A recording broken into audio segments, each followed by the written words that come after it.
Hey, what is up everyone? Pastor JAMZ here back with another review, and today we have the newest album from Tyler the Creator, Call Me If You Get Lost. Tyler the Creator is 30-year-old singer-songwriter and rapper and fashion designer from California, Ladera Heights. So I've always been, I kind of, grew up listening to Tyler's music, especially in my middle school days. That's when he was really getting big with Goblin and so on and so forth. Cherry Bomb, Wolf. Although I didn't really necessarily listen to Wolf from what I remember, I did listen to Cherry Bomb and Goblin from, friends, who were really into his stuff, given that he was also, exporting like this whole skateboard type attire and kind of had like this whole skateboard vibe with him. Anyways, I think his music is great, and something that I gotta give to Tyler the Creator is throughout his whole years, he really tries to switch it up and come on with something different from his regular style of rapping. And we see that transition mostly happen in 2017 with Flower Boy, and then in 2019 with Igor. Igor was probably his most his probably his still his most diverse album yet. And now in 2021 we have Call Me If You Get Lost, and might I say he continues to diverge himself in this neo soul type hip hop, rap, alternative rap, and really blows my mind honestly. Uh, I something else I gotta give to Tyler is his consistency. He's probably one of the most consistent artists today. Uh, Usually there's an artist who, when they keep progressing in their career, there's going to be that one album or that one EP that doesn't really hit with the audience. Everyone comes across this, whether you're really mainstream or if you're underground. That's what artists are typically going to run into this problem. But not Tyler, in my opinion. He's always been consistent in his albums and really wows the audience with, and I think experimenting with different sounds is what is actually keeping him up and not coming across these borders or obstacles of, just pulling out an album that not everyone necessarily enjoys. Because you have 16 tracks and 52 minutes in this album, and he doesn't care. And honestly, that's a great message from Tyler. Why should someone care about what they're doing or judge them for how they're doing their own business? And that is amazing from Tyler the Creator. He doesn't care what other people think. He's gonna keep doing his own thing, surround himself with people who he loves and who love him, and he's just gonna keep on doing it. The features on this thing. Well, you know what? We'll start with the production on this. The production is amazing. Very kind of neo soul, like I said, alternative hip hop. Not so much of a hardcore production style. More loosely based. Kind of reminds me a lot of Flower Boy. If you like that production from that album. Uh, very very calm, I guess I should say. Soothing, just relaxing, but not so much that it's like slow or anything. It's just very relaxing and very subtle. Kind of, I guess the closest thing I can compare it to, like I said, is Flower Boy, but also like probably lo-fi. But I really wouldn't want to say lo-fi, uh, just to get you guys confused. Uh, it's just very positive type and not so much of a hardcore style beats.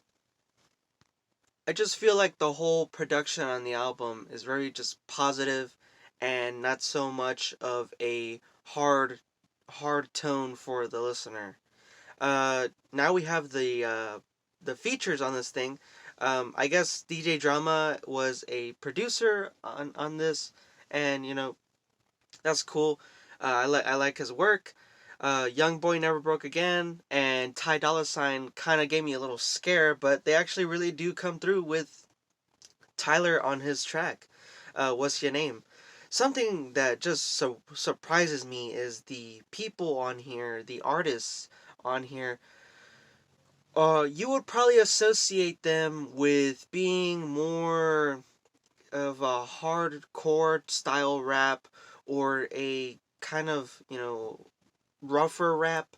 But no, they followed Tyler in his chemistry and this being a neo soul album, alternative hip hop, and really just keeps it positive and not really loose feeling. That's what I'm trying to get at here. Lil Wayne does a really good job. Teezo Touchdown, Domino Genesis, Brent Faiyaz, really awesome. They did a track earlier this year. And the one who probably surprised me the most was Lil Uzi Vert and Pharrell Williams.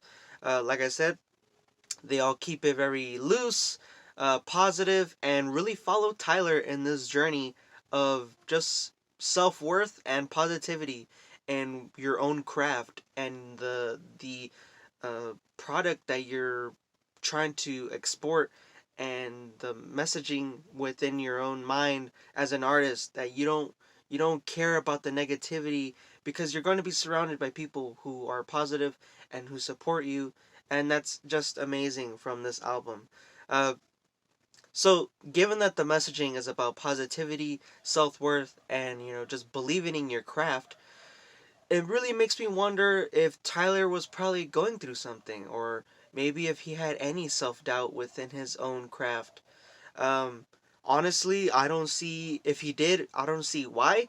Like I said, he's been on a really big role throughout his whole career, and especially since Flower Boy, just getting more and more attention.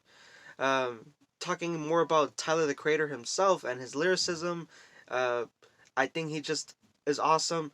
The flows that he does throughout each track kind of vary from flow to flow, track to track, and it's awesome. Nothing really seems boring or really out. Nothing really seems boring or repeated. He kind of keeps it smooth and loose throughout this whole album. Uh, However, I do gotta say that some tracks aren't tracks, but they're like just little skits, I guess, and that's not a bad thing. You could just an artist could always have skits or little interludes within their albums. That's not what I'm saying, but there are some tracks that are short, like a minute 30, 2 minutes and 30 seconds, or 2 minutes, and then you have two tracks that are like 8 or 9 minutes. Uh, Not necessarily a bad thing if this was an album whose tracks are like 3 minutes, 3.5 minutes. When you have tracks that are 6+ minutes, that's going to really have to bring in the listener. This isn't, like I said, this is not a bad decision by Tyler, but when you have an album whose tracks mostly consist of 2 minutes or 2.5 minutes of tracks, and then you have two tracks that are 8 or 9 minutes long, that's gonna kind of throw off the listener, especially threw me off, because I was on the computer while I was listening to this multiple times, and each time that I heard this album, I was confused on where I was. Like, okay, is the song over? Am I in a new track? Things of that kind of could really mess people up. So, I think that's all I have to say about Call Me If You Get Lost by Tyler the Creator, his new album. I'm giving this a very strong 8.5 out of 10. I wish I could give it a 9, and I thought that a 8 was too low, but I think Igor still just tops his discography. I think this is a borderline Igor level, given that I was amazed by this whole positivity and really supportive and like just loosely based album.